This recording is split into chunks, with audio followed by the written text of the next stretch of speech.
अस्सलाम वालेकुम नाजरीन, आज हम आपको बताएंगे बोर्ड का दूध, छुहारे और इसके फ़वाइद। आइए हम चलते हैं, आपको दिखाते हैं बोर्ड का दरख्त कैसा होता है और इसमें से दूध कैसे निकालते हैं और कैसे इस्तेमाल करते हैं। आइए। हाँ अथरे गोया ना रहे हैं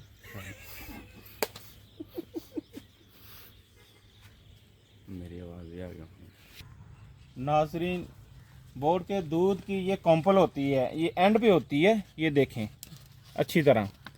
इसमें आप इसको तोड़ेंगे ना तो इसमें से इस तरह दूध का कतरे निकलेंगे।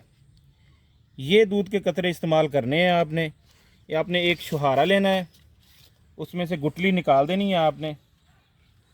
छुहारा लेके गुठली निकाल दें आप, और बोर्ड के दूध के कतरे इस तरह इसमें ना हमने डालने हैं।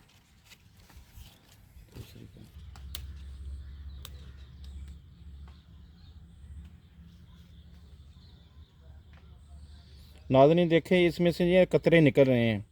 एक कॉम्पल तोड़ेंगे, उसमें से जितने कतरे निकल आए ठीक है, फिर कोई और कॉम्पल तोड़ लें, उसमें से आप जितना दूध निकले। ये एक छुहारा जो है ना, आपने एक भरना है ये इसके दूध से।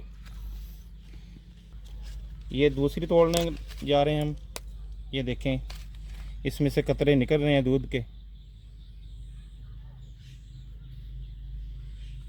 हम ये छुहारे में डाल रहे हैं।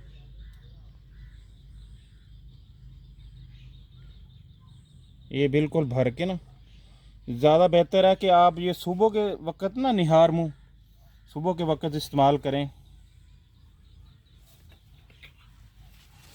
नाजरीन, हमने ये छुहारा जो है हमने दूध से भर लिया है बिल्कुल। अब इसके हम फ़ायदे बताते हैं भी, इसको खाने के क्या फ़ायदे हैं। ये मर्दाना ताकत के लिए बहुत मुफीद है। जिन हजरात की मर्दाना क़ुव्वत बा जो है कमज़ोर है, वो इसको एक हफ़्ता लगातार इस्तेमाल करें। सुबह एक या दो छुहारे सुबह निहार मुँह, तो उसके लिए बहुत मुफीद है। इससे मर्दाना ताकत बहुत अच्छी बढ़ जाती है। और दूसरा, ये चेहरे के कील शाइयों के लिए बहुत मुफीद है। गोया आ रहा है। जो असाबी मरीज़ हैं वो भी इस्तेमाल कर सकते हैं। जो जिन लोगों को असाबी कमज़ोरी है उनके लिए बहुत मुफीद है ये। जिन बच्चों को जरियान या कतरे वगैरह आते हैं उनके लिए बहुत मुफीद है ये एक हफ़्ता लगातार इस्तेमाल करें। इंशाल्लाह आप ख़ुद इसके फ़वाइद देखेंगे। अस्सलामु अलैकुम।